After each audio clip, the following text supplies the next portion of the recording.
I'm going to Chapman, by the way. What? Yeah. Nice. You did it. You made the decision. Yeah. That's awesome. No, I made the decision on like Friday. A couple of my friends, I was talking to them, and like on like Saturday night, May 1st at like 11:50, and they were like, "Yay!" I was like, "Okay, you have 10 minutes." You have 10 minutes, and you just did it. Yeah. That's so awesome.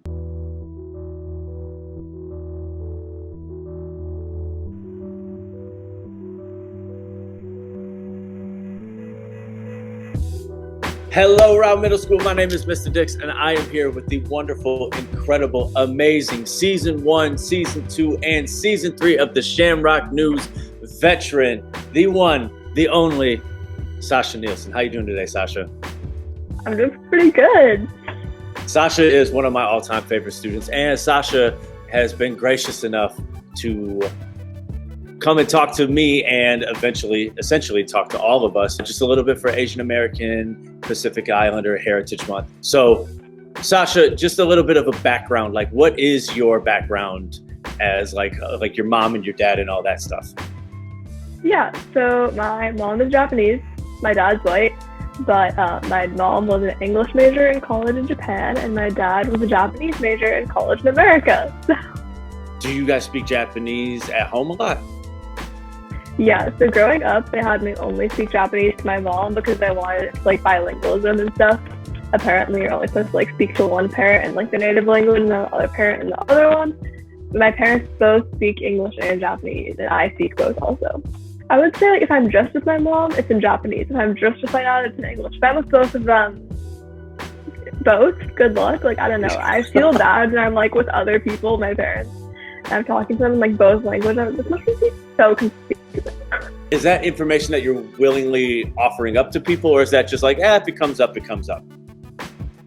I don't like talk about it, especially in middle school. I would talk about it a lot because I was kind of like not super involved in like cultural things or things like that. And then now that I'm in high school, I got a lot more involved with like diversity things and like cultural things. So I think I talk about it a lot more now than I used to then. Okay. What about high school, or what was the shift in your identity that made you want to start getting more involved with cultural things? I mean, I think first I was taking Japanese classes, like Japanese language classes at high school. And basically what happened was I grew up in Arkansas, right? For anybody who doesn't know that. So I experienced all the racism from being Asian there. So then I kind of got used to trying to hide that. And then I got into high school and I literally didn't know anybody. I didn't know a lot of Asian people, let alone like people who were the exact same like ethnicity as me. So when I went into my Japanese classes, I met a lot of people who were either Japanese or half Japanese, half white like I am. So I ended up just meeting a lot more people who were more involved in those communities, which is how I kind of got into that. As far as like growing up, how has the way that you perceived yourself, I guess you talked about that a little bit already, but how does the way that you perceive yourself, does that differ with the way that the world may perceive you? I mean, so I think growing up, people knew I was Asian because I said I was Asian. Like, that was always the thing when I was like way younger. So at some point I just kind of stopped saying it because it was not helping me out in terms of like bullying and like stuff like that. So at some point I was like, we're not gonna tell people that. They still figured it out, but you know. You're right. And then as I got older and I like told people explicitly less. So like if you happen to know that I like spoke Japanese, was in Japanese class, or like if you're a good friend with me, you definitely knew. But if you didn't, it's interesting to hear what people assume I am. Like, people have thoughts. I have walked into like a New Seasons grocery store and had somebody like before COVID, but walk up to me and go, I was talking to their friends. I'm trying to decide a bet. So could you just let me know what ethnicity you are? Whoa. Like, oh. This is all really, really awesome.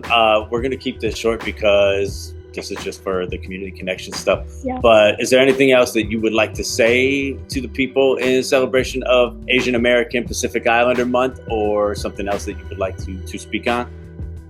I would just say that in general, if you do identify as any group of Asian American Pacific Islander, which is a very diverse group as we just talked about, but anywhere in that, I would say as much as it can be hard to be proud of your culture and your heritage, because it's kind of not like looked down on, but there are definitely a lot of like positive and negative, but just general stereotypes that you might not want on you, which is very valid. I don't think anybody wants stereotypes placed on them.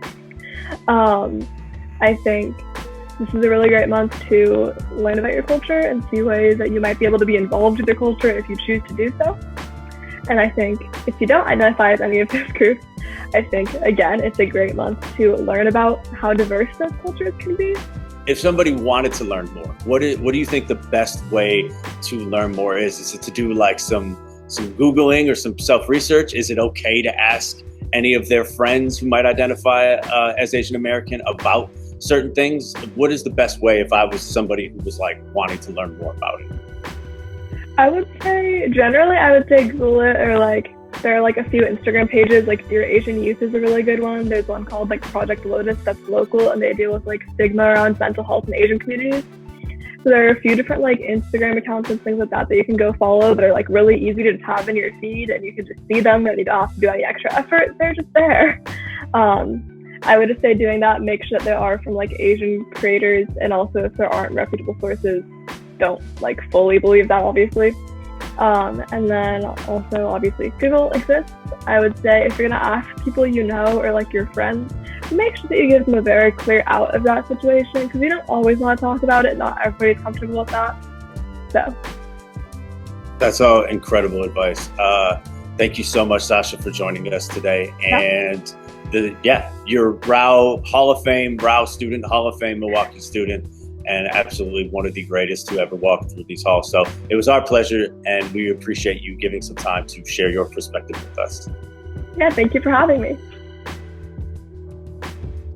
Sasha, you're so good. That was great.